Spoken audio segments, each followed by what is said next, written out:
అధికారంలో ఉన్నప్పుడు తమ అధికారాల్ని అడ్డదిడ్డంగా వాడేసి చివరికి ప్రజాస్వామ్యాన్ని కూనీ చేయడానికి ప్రయత్నించి చివరికి అధికారం పోయిన తర్వాతన మళ్ళీ ఏదో ఒక విధంగా నామినేటెడ్ పోస్టులు పొందడానికో లేకపోతే కనుక అవుట్సోర్సింగ్ పోస్టులు పొందడానికో రాజకీయ పార్టీలకి తాబేదారులుగా తయారవుతున్నటువంటి ఐఏఎస్లు ఐపీఎస్లు రిటైర్ అయిన వాళ్ళని ఇప్పుడు చూస్తున్నాం. అందులో భాగంగా కొత్తగా ఒక సిటిజన్స్ ఫోరం అన్నటువంటి పేరుతో నడుపుతున్నటువంటిది ఎవరు నిమ్మగడ్డ ఎవరైనా ఓపెన్గా పట్టపగలు బహిరంగంగా ప్రజాస్వామ్యాన్ని కూనీ చేసిన ఆయన కరోనా టైంలో ఎలక్షన్స్ నిర్వహించారు. మళ్ళీ అదే కరోనాను అడ్డం పెట్టి ఎన్నికలు ఆపేశారు.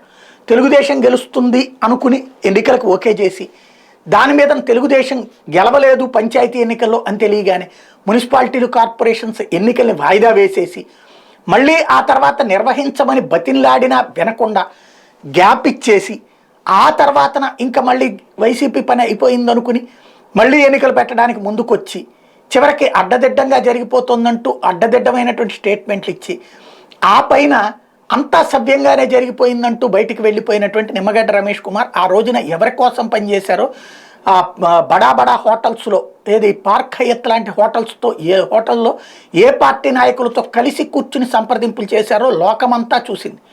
నిస్సిగ్గుగా ఆయన ఇప్పుడు మేధావి ముసుగులో చివరికి ఎన్నికల విధులని ప్రజాస్వామ్యబద్ధంగా ఎన్నికల విధులనే దుర్వినియోగం చేసిన ఆయన ఇప్పుడు రాష్ట్రంలో లాండ్ ఆర్డర్ గురించి ఆవేదన చెందుతారు.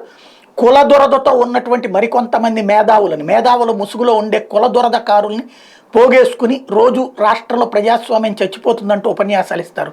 మరి వీళ్ళందరూ మీటింగులు పెట్టుకోవడానికి అవకాశం కుదిరిందంటే మరి ప్రజాస్వామ్యం బతుకున్నట్ట చచ్చిపోయినట్ట? పోనీ వీళ్ళందరూ నిజాయితీగా అట్లా పనిచేసే వాళ్ళైతే గతంలో తెలుగుదేశం హయాంలో ఏదైతే సోషల్ మీడియాలో పోస్టుల కారణంగా జైళ్లలో పెట్టి అరెస్టులు చేసి బెయిళ్లు కూడా రాకుండా నెలల తరబడి ఉంచారే ఆ రోజున ఎందుకు స్పందించలేదు వీళ్ళంతా? ఇప్పుడు కోర్టులు అడ్డుపడి మరీ 41 నోటీసులు ఇవ్వకుండా అరెస్టులు చేయడానికి వీల్లేదంట. నోటీసులు ఇచ్చాక అరెస్ట్ చేయకుండా ముందస్తు బెయిల్ కూడా ఇచ్చేస్తున్నాయి. ఆ రోజున అట్లా జరగలేదే. ఆ రోజున ప్రజాస్వామ్యం నిజంగా చచ్చిపోయిందే. అప్పుడు నోరు మీద పని మేధావులు ఇప్పుడు మేధావుల ముసుగులో వచ్చి చేస్తున్నటువంటిది ప్రజలు గమనించరనుకోవడం అమాయకత్వమో లేకపోతే అతి మేధావిత్వమో భవిష్యత్తు తేల్చాల్సి ఉంది.